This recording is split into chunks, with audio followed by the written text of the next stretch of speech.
Hey everyone, my name is Becca and welcome to my channel. If you have been with us before, welcome back. And if this is your first time doing a First Chapter Friday with us, welcome. I am so glad that you are here. So this channel is dedicated to reading first chapters of all your favorite middle grade novels. And today, that novel is going to be Something Like Home by Andrea Beatriz Arango. This author has also written Ivales Explains It All, which was a Newbery Honor winner. So I'm super excited about this novel. I'm super excited to share the first chapter with you today. Now, I should probably revise or change a little bit of how I'm wording this. This book is actually a novel in verse. So it does not have traditional chapters. So today's First Chapter Friday is going to be a little bit different. It's going to be first 10 pages Friday. Okay, so that being said, we are going to read the first 10 pages of Something Like Home. But before we begin, we are going to read the excerpt on the inside front cover so we can get a little bit of an idea of what this novel is going to be about. Titi Silvia leaves me by myself to unpack, but it's not like I brought a bunch of stuff. How do you prepare for the unpreparable? How do you fit your whole life in one bag?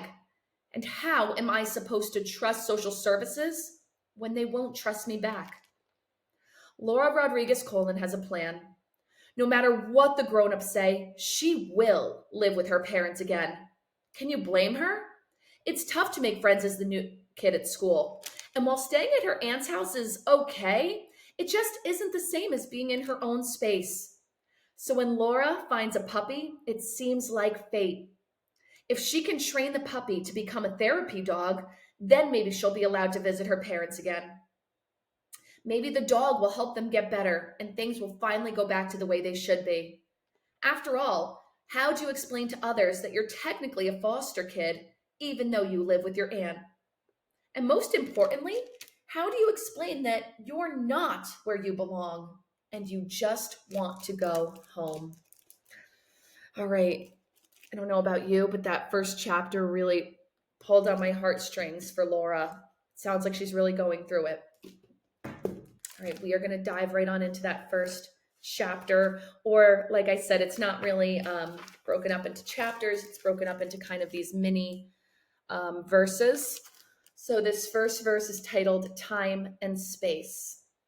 And teachers, if you are reading this with your students, feel free to click the link in the description for a handout to follow along.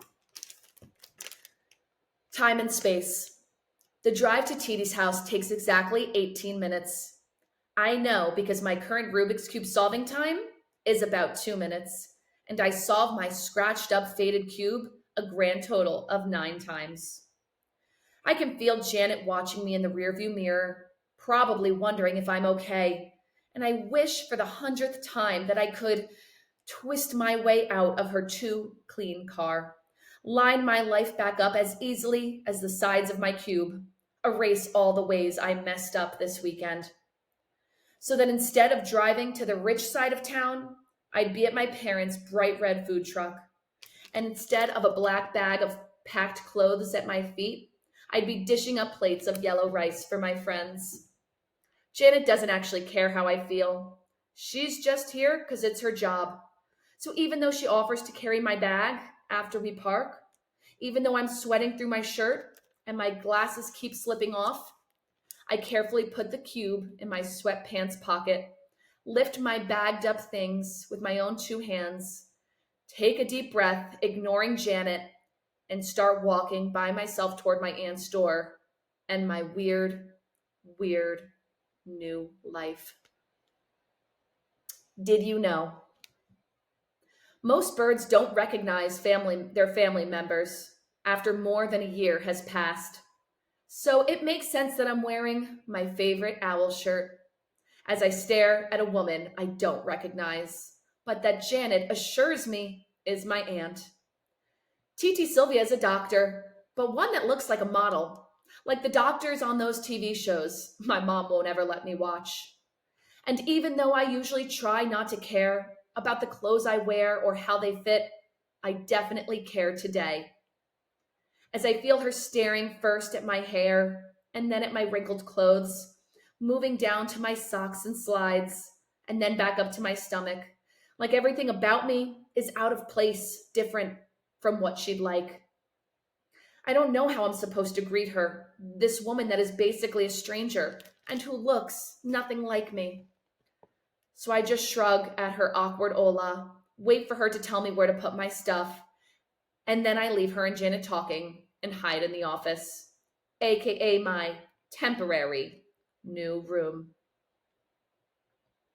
My room that is not my room. Titi Silvia's apartment is beautiful, but it almost doesn't look real. It's all white and clean and full of art that makes no sense. And I can tell my aunt's really tried to turn her office into a bedroom for a kid because there's a big inflatable mattress in the middle, and she's added a princess blanket that is pretty babyish and way too pink, which she probably bought because she doesn't know what sixth graders actually like to watch on TV. And if I was here for different reasons, I'd probably just laugh at the blanket and bounce on the inflatable bed. But the problem is, I'm supposed to actually live here. Titi Silvia already mentioned something about IKEA and furniture as I slid past her in the hall. And who wants a temporary place to act like a forever one? Especially when that place is with a rich, perfect stranger who the social services people keep telling you over and over and over is safer than your parents, is a good solution, is someone you're extremely lucky to have offered you a home. My aunt, that is not my aunt. I hear Janet leave, and I pick up my cube again. Not because I want to practice, but more because I want to have an excuse not to talk if Titi Silvia decides to come in. I don't care what Janet says, this is not where I want to be, especially when my aunt does walk in. She doesn't even knock and starts to talk to me in soft Spanish, like we are not strangers and this is our shared language, like she's always been around and this is a super normal visit, and not what it actually is. All I've ever heard about my Titi, is that she'd never lend mom money when we needed it, never help mom out when she was sick. And dad always tells me to ask when I don't know something, to not keep my questions inside. But even though I want to ask Titi why, why didn't you help us when we needed you? Why did you wait until now to show up in my life? It's hard to ask questions when you don't want to know the answers anyway. Hard to talk when your head feels like it's inside a bubble and your body feels like shooting up into the air. Harder even than listening to my aunt's constant, "Hola, Laura. Hola, mi amor."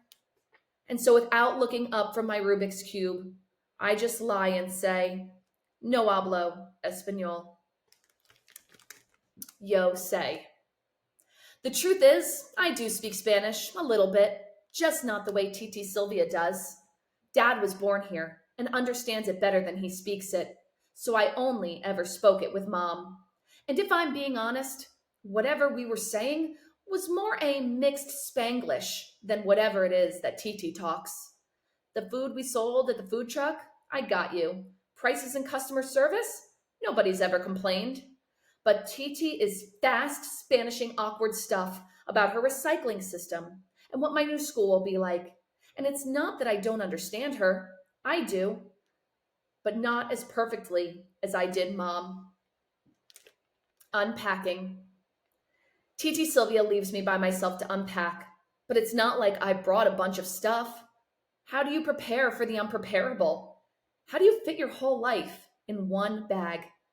How am I supposed to trust social services, trust Janet, when she won't trust me back? All right, that was the first 10 pages of Something Like Home. And wow, the way that they ended the chapter with those questions really gives us something to think about as we consider what it might feel like right now to be in Laura's shoes. How do you prepare for the unpreparable? How do you fit your whole life in one bag? Personally, I can't wait to read the rest of this novel. I am very engaged by those first few verses. All right. If you enjoyed this book, I would love to hear about it. If you enjoyed this read aloud, I would really appreciate a like and subscribe. And I hope to see you guys again for another First Chapter Friday. All right. Until next time, everyone, happy reading.